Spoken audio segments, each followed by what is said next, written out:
Welcome to the Online Success Journey podcast, your opportunity to discover and learn from entrepreneurs like yourself. This is not your typical podcast, but a place where you can get the real story and find out how real people encounter speed bumps and detours, but journey through to find success. Now here's your host for the Online Success Journey podcast, Patience. Welcome to Online Success Journey. This is episode 381. We have a wonderful guest for you today. So make sure you click to subscribe right now and ensure you'll never miss a journey. I post one episode each week and each guest has a fascinating story to tell. Today we have Anthony P. Howard. Anthony is a HR leader who works with HR professionals at all levels in finding the value and the pathway to certification. Hello, Anthony. Hi, how are you, Patience? I am fine, thank you.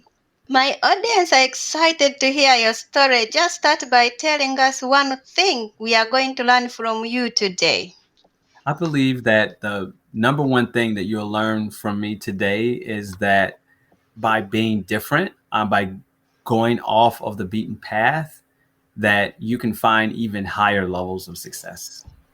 Wow, I can't wait to hear more about that. Let's get started with the basics. Can you tell my audience a little bit about your background?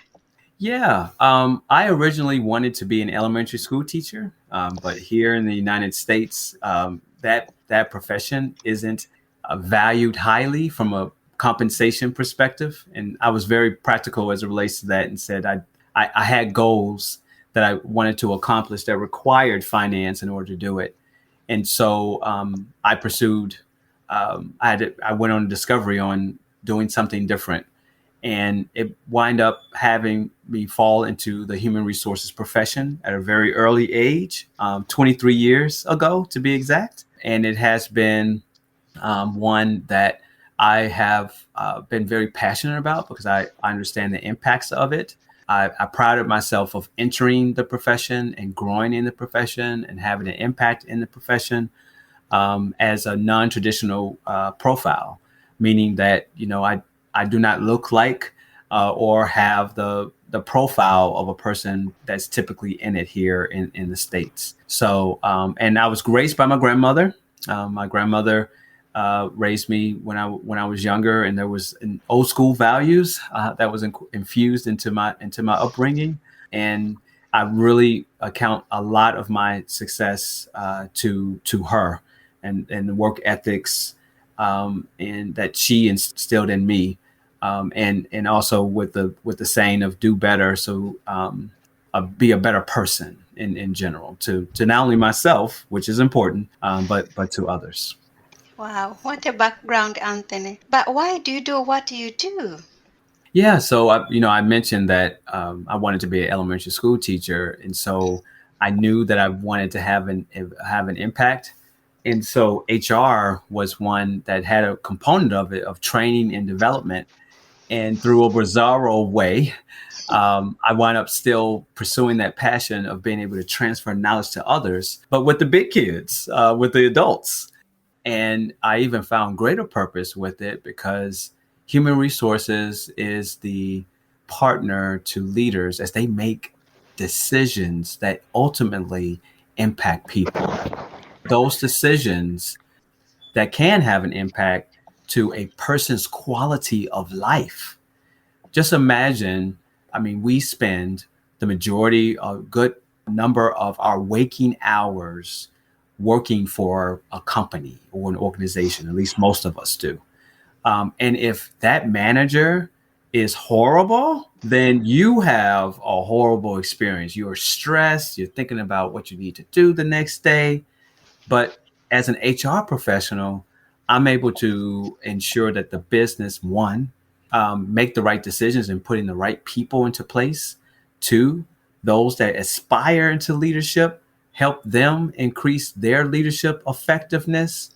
And if I am able to improve one's work experience, I believe that in HR, I have indeed impacted their overall quality of life.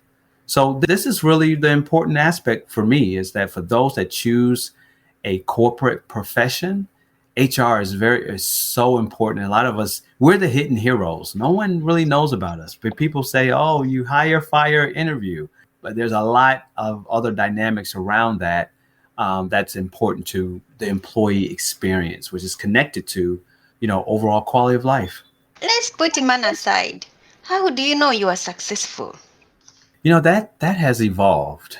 I believe that, as an employee, it was, seeing that progression in monetary status, right, and title, and rank, the closest you are to the CEO. But now, that barometer has changed as a founder of a business. It's more about impact. It is one in which, at the end of the day, can I sleep well at night knowing that I've had an impact on someone else's life, and that, I'm still competitive, right? That I'm able to make, ends meet, right? That I'm able to still grow. I'm still seeing that growth. I used to measure, quantifiably, my growth based off of my salary from year to year. And I think most people do that. It was not as conscious or unconscious. But now it's more about impact. It is, am I able to reach more people? Am I able to do it in a different way? Are people able to learn from me, and that I'm also learning, from others?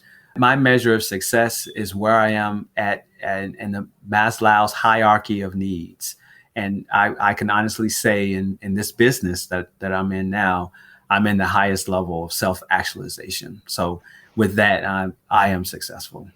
Thank you for sharing. What makes HR certified LLC different? Human resources, why it's different, is I believe that every business owner, everyone that's a leader, everyone that works for, or if you have people reporting to you or you're responsible for that, you should have three important people in your life. One of them is a finance person. The second is your HR person. And that third one, which is now very important in this post-pandemic era, is a mental health professional. And so, HR is that lens, in which you can unlock the power of your people. And I believe that a lot of times, business owners lose, sight of the importance of that. Sometimes they think that they have it. And so, from where it is, I think there will always be a need for HR professionals. I think it will evolve, of course, with technology and, automation, how advanced technology is becoming. But it is one that's needed to really look into that prism of how you utilize your most expensive asset. I even hate to say that word, but it's the truth, which is your people, right? You're spending more for human talent, human gifts, human productivity than anything else. So I believe that's the reason why it's different, and how you can have an even greater level of impact. Tell my audience about the magic moment, the day it suddenly all went right for you. Wow. You know what? That moment was also on the tail end of when all things went wrong. During the middle of COVID, my grandmother, suffered a medical incident and wound up being admitted to the hospital. And, she was in there for months, and she passed away. Um, Sorry. and when she did, I actually fell into a clinical depression, for months. Um, and so, I mean, to answer your question, the greatest moment for me was when I recovered from that, and I found purpose, greater purpose in my life. And that moment for me was, um, that my journey as an HR professional, corporate HR professional, that I had a higher purpose. And that purpose was to be an industry changer as it relates to the importance of diversity, equity, inclusion in HR departments. And how I came to a realization of that is in my recovery, I was able to really, reconcile who my identity, as well as understand why my journey was as unique as it was, as a non-traditional profile. I believe my life journey, my experiences empowers my voice on the importance of the HR function. And if it's that important, how important it is of DEI and human resources. So I found my purpose through this online business. I found my identity through the loss of my grandmother. And it's one that really catapulted me to what I talked about earlier, to that self-actualization. And it was a process, being able to really pull out of that with the help of loved ones, those friends, family, those that never gave up on me. I truly believe that I'm guided by her spirit in the things that I'm doing since then. It was, I mean, literally, figuratively, I saw a rainbow on that day. I took out garbage. I looked up, I saw the rainbow, and my life changed. It was one in which I was able, again, to do that. That was the moment in which that is what really led me to my online success journey. Wow. Thank you for sharing. I am glad that you said you covered you. Others, they feel that they never really recover when they lose their loved ones. It takes years and years to recover. Wow. Mm-hmm. I'm happy for you. Thank Oh, you for thank you, sharing. thank you. And you know what you had just said. I'm still in recovery. Mhm. I have my moments, but when I do get into those moments, I'm able to repurpose that energy into the passion for the business. What is the most dangerous belief an entrepreneur can have? Is that they know it all based off that they're a subject matter expert. I thought that because I had 20 something odd years of HR experience, that I would be able to switch to be an entrepreneur, and success would come hand in hand. Mhm. And you're sadly mistaken. Being a business owner, being an entrepreneur, being a founder, is a unique class of its own. Regardless of where you come from, you're going to be on the beginning of a new learning experience and journey. So I would say that would be the belief that that can be detrimental if you don't learn it and accept it right away. Because we see on social medias, you see they posted this post which says, "Oh, I earned 1 million in 24 hours," and you're like, "In 24 hours, okay." And another one says, "Oh, I just did this in 6 months, and everything was okay." Don't you Yeah. think the social media also is misleading us? Yes. You know what? But I believe that people tap into different ways in order to build their own level of resilience in it. And some people tap into that. I know my brand is that I'm very transparent. Like, I will let you know what's going on with me. Like, I like being able to show the authenticity of being able to show that you are human, right? That you do make mistakes, that is not easy all the way. And that's part of that aspect is, what is your identity? And some people separate them based off what they show online versus the reality. But I know for me, part of my reconciliation of finding myself is to be true to myself in all ways. And that also includes with the way that I handle myself in my business. But you are right. There are a lot of people, what I call, they give off those vibes, the vibes of these things that may not be in reality. And I believe that when you do that, those are the anchors that can get you to a depressive moment, right? When reality really hits and you can't hide it anymore. If you could rerun the first year of your business, Mm. what would you definitely not do? Wow. I know I would save more. I would have more money in the bank. But also, I think that I would have developed and established more strategic partnerships, stronger strategic partnerships before going out on my own. I think that working in corporate, your bubble or who you work with in the company is kind of already established, right? You have key stakeholders that are there, but when you're out on your own, you literally have to nurture those relationships, where you add value to them, and vice versa, and strategically align that with the direction of your business. So I would have been more strategic in developing relationships that were key to success, because I think that, not knowing that, it kind of slowed the pace of the scaling that I thought I would be able to do, because I really needed those partnerships, those capabilities that I didn't have, or I wasn't fully resourced for. What is one thing that has contributed to your success? I do think it's the authenticity of, not showing the 360 aspect of me, and also it's been kind of therapeutic, because as a HR professional, it's one that you have to show up in a different way that could be opposite of you.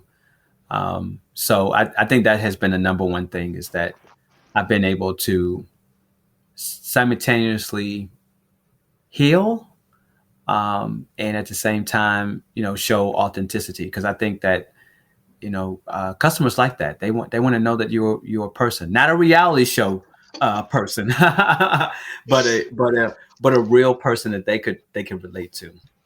What grounds you? Yeah, my grandmother, the values instilled in me by my upbringing, grounds me. I suffer from anxiety, or I do things that I believe that I'm good at. I have this anxiety, and my grandmother used to tell me that that was a way to keep me grounded, to make sure that I don't become too self-absorbed, right? Because it's one that I'm just like, I'm nervous. I am second guessing. I'm always thinking, I could have done things better. But the assessments from people is just like, you've done great. You've done wonderfully, right? So I take that anxiety as a way to check my own self, when I know that I'm good at this. I know that and as an entrepreneur, you know that you're good at this. But yeah, the anxiety, my grandmother's upbringing, I think that's what keeps me in check. Wow, I'm glad even if she's not here with us, she still grounds you down. Yeah, I can hear her voice, at times, like, to be able to make sure I stay grounded, right? So. What were the advantages behind making this service available virtually?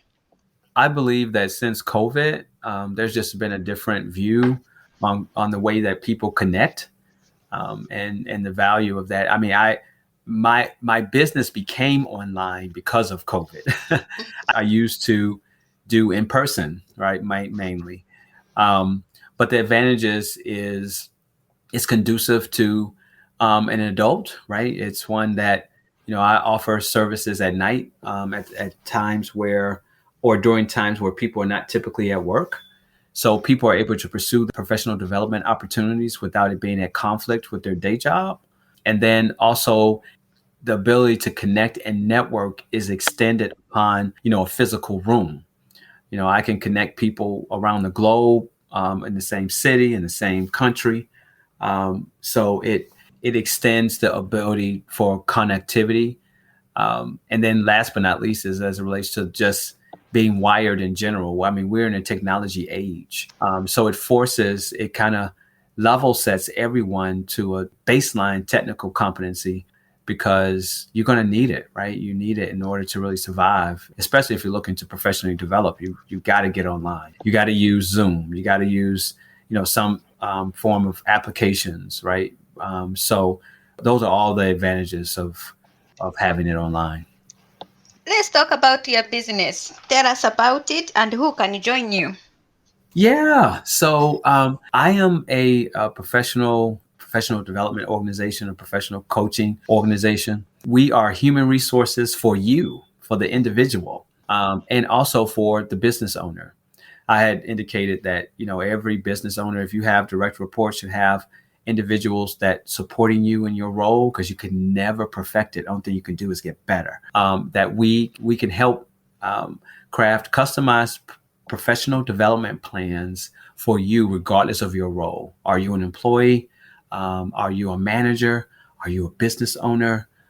We can help in that aspect, not only for yourself, but also in the development and activating the highest level potential in your people. We are here to help you solve the ultimate people equation: the right people doing the right things at the right time in the right way. And where can we find you and how can we connect with you? I think that I am famous on LinkedIn. You can search for my name at Anthony P. Howard. Also, my business, HR Certified LLC, is Googleable. As you can reach us at the website at www.gethrcertified.com. Thank you. There will be more from Anthony in a moment. If you are encouraged by Anthony's journey, please go to my website at onlinesuccessjourney.com, where you'll find more amazing free content. Are you struggling to achieve one or more of your major goals? Do things like fear, confusion, and overwhelm get in the way? Then maybe I can help. I work with clients to support them get unstuck and make massive leaps forward to create their dream life. Go to onlinesuccessjourney.com/coaching and let's chat on Zoom to see if we are the right fit for each other. That's onlinesuccessjourney.com/coaching. Now, Anthony, I would love for you to share more with my audience if you're up for it. Yes, I'm excited to be here. Thank you for sharing your platform with me. Thank you. Do you read books? Oh, yes, yes. As a professional development, lifelong learner, that's part of the course. Tell us, what is your favorite book that has some relevance to being an entrepreneur? So I believe that one element of professional development is that you need to be self-aware. And a lot of times you can't do that by yourself, right? Your view of yourself is different than how others may view you. One of my favorite books, and one that I take depending on where I'm at in my life, is Emotional Intelligence 2.0 by Travis Bradbury and Gene Greaves. And the reason why this is so important is this gives us that view of how you connect to others, and using emotional intelligence a lot of things as relates to you being a founder or a leader, through being able to influence, to be able to lead, to be able to really connect, build relationships with people. This is like, and being able to deal with emotions during times and when you're talking about matters of significance. So yeah, I literally just took it again because I'm in a different phase in my life. So yeah, Emotional Intelligence 2.0 is the book that I'm in right now. If your business was down to its last $100, how would you invest it? Ooh, that's a very good question. I think that I would spend, well, I would definitely put half of it in the bank. 50% of it is going in the bank, $50. But then I would probably spend $3 in investments, a healthy investment that I could think I could turn around and continue to grow with that. And then I guess the other is I need to eat something. So, but a good part I would reserve. I would do probably like $30 in at risk, and then the rest I would definitely have to sustain life. You're going to invest $30. Is that enough? Yeah. Wow. So, but that lets you know I mean, that question really brought up a lot of things about, my approach towards things. I think at one point in time I would put $90 in savings. as an entrepreneur, there's a lot of times that you're bootstrapping, or you're spending more than you're making in as an investment or as a risk, that you're going to be able to get a greater return on investment.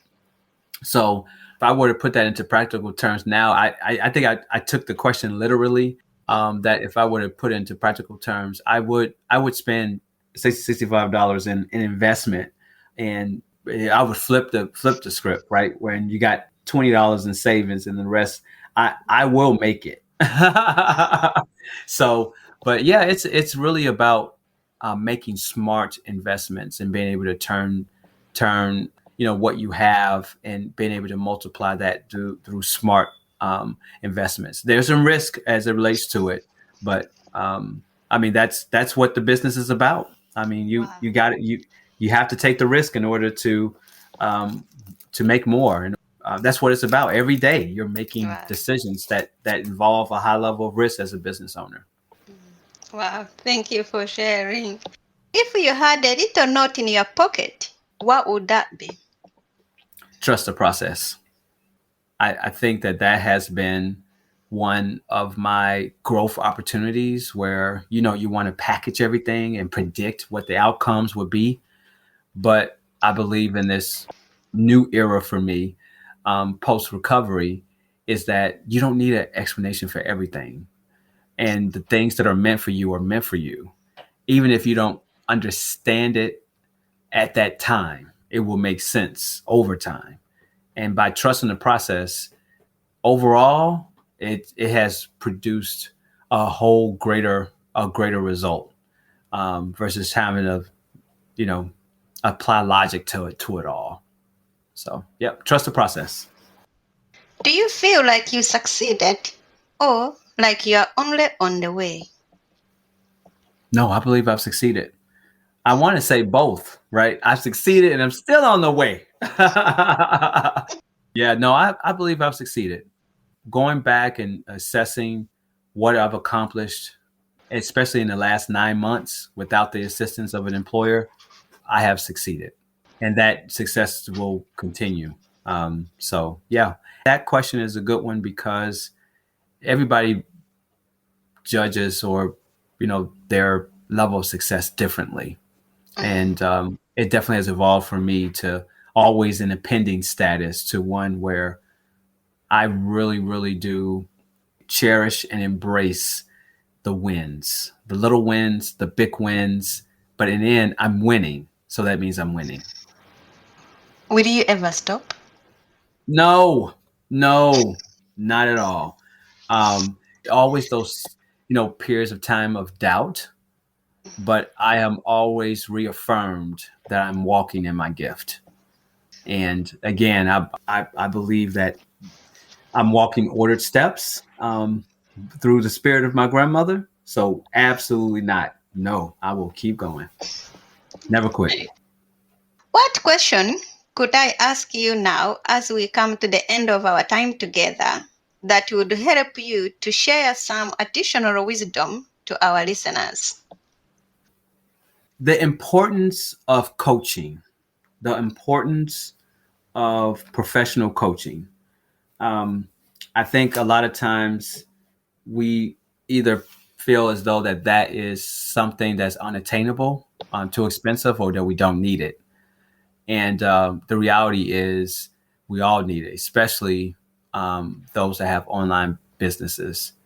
When I think about, if you think about anybody in your life that is great at what they do, they have a coach. These are individuals who we admire. These are individuals that we want to emulate. These are the people that we aspire to be. And they are great, and they become greater because they have a coach. So that is one that I have received. I've received the blessing of coaching. And then that's also the gift as well that is a part of our services. And it was one that I really didn't appreciate the tail end of my corporate relationship. I would leave with that. What is it that activates you, that pushes you to get through? And I've mentioned the spirit of my grandmother all the time, but it's also professional coaching. I have coaches that's helping me in that aspect to reach that next level. Records will continue to be broken as long as you are being coached. Thank you for sharing. Remind us how we can connect with you once more. Sure. You can reach me on LinkedIn by searching for my name, Anthony P. Howard, and you'll probably see a lot of certification labels after my name. And then you can also find me online at my business at www.gethrcertified.com.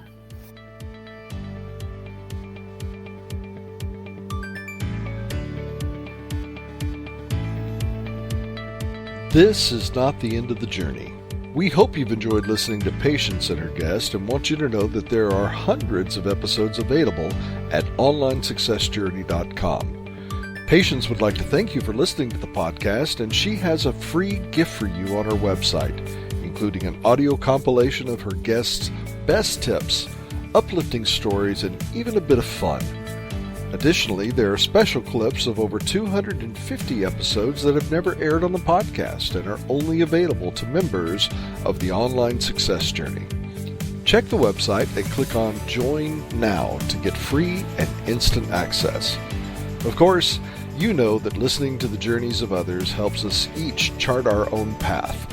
So make sure you're subscribed on the favorite platform you have to be notified as each new interview is posted.